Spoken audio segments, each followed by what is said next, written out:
Italy has Dante, England has Shakespeare, Germany has Goethe. Johann Wolfgang von Goethe. I'm sorry if I'm going to butcher the pronunciation, I will do that.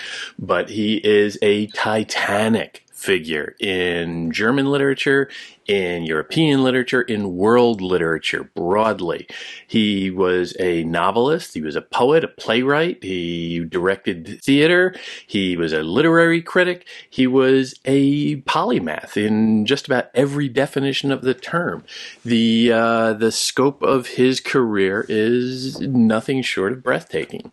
Born in 1749, he lived a good long life, 83 years, died in 1832, where he saw the breakup of the Holy Roman Empire where he was born, and the French Revolution. He got to meet Napoleon, and the advent, ultimately, of the Industrial Revolution. And these cultural changes were just huge, funneled through him, primarily. A fascinating man. Born in Frankfurt, then part of the Holy Roman Empire, where his father was a wealthy and prominent citizen. Goethe studied with private tutors, learning languages, literature, art, and gentlemanly disciplines like fencing and riding and dancing. Went to universities without taking degrees, but he studied law, literature, and philosophy. He reluctantly began as a practicing lawyer, but soon quit. He worked very briefly in the imperial court while writing a play, Gotts von Berlichingen. I'm sorry, I'm going to really butcher these names. And then his first hit novel, The Sorrows of Young Werther. Weak copyright protections prevented him from getting particularly wealthy off of this. He already had family money. That wasn't really much of a concern. But the play made him famous across Germany, and the novel made him a sensation across Europe. He was an international celebrity by the time he was 25 years old.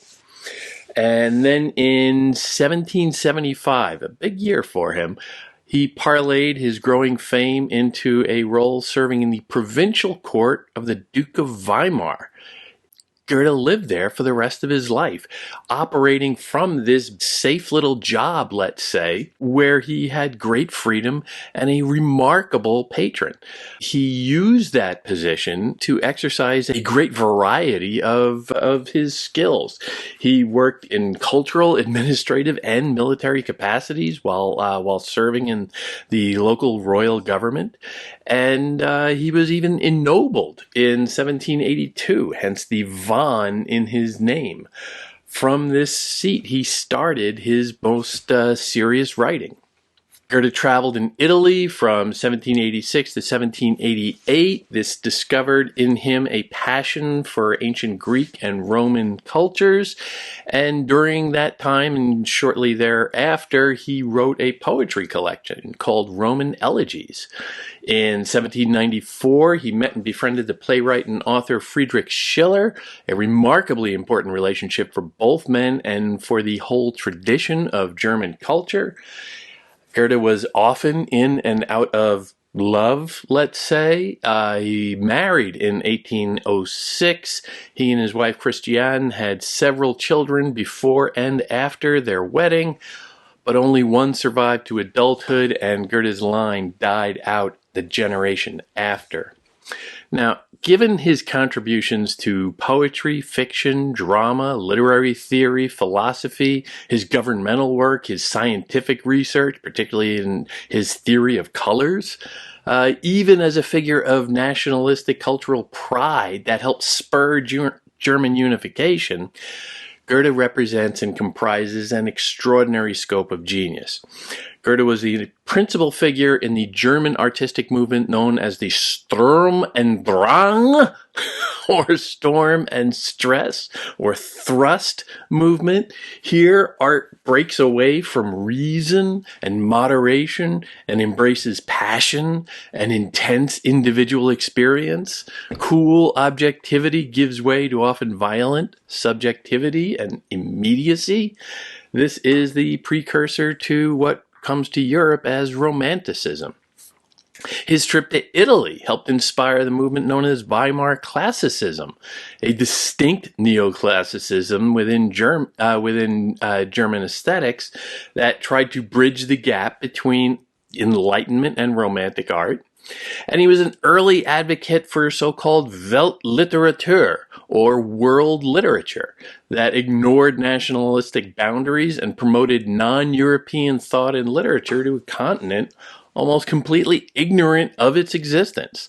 Books from China, Persia, and especially India found new audiences and seeded new ideas on fresh soil and served as an example of the breadth of perspective and hunger for experience that Goethe himself embodied. Now, his works themselves are generally extraordinary for the breadth of territory that he covers. The first notable work, I would say, would be an unfinished poem called Prometheus. He wrote it in 1772 and shortly thereafter. Prometheus is a towering image of the Romantic movement, the figure, the hero who steals fire from the gods and is punished for all eternity for that crime. The play soon after, Gotts von Berlichingen, the novel, Sorrows of Young Werther, story ends with a suicide, and it was so popular that it set off a spurn of suicides among young men across Europe. It was the hot new thing to do, a fad for suicide. He wrote the play Iphigenia in Taurus, 1779, the poetry collection, Roman Elegy, 1790, really a series of novels, Wilhelm Meister's Apprenticeship, 1795 and 96, and then great play, Faust. First part, which he had been developing for about 2 decades at this point, came out in 1808, and then Elective Affinities, a story of infidelity, and on his deathbed, or actually after he died, his part 2, his sequel to Faust, was published.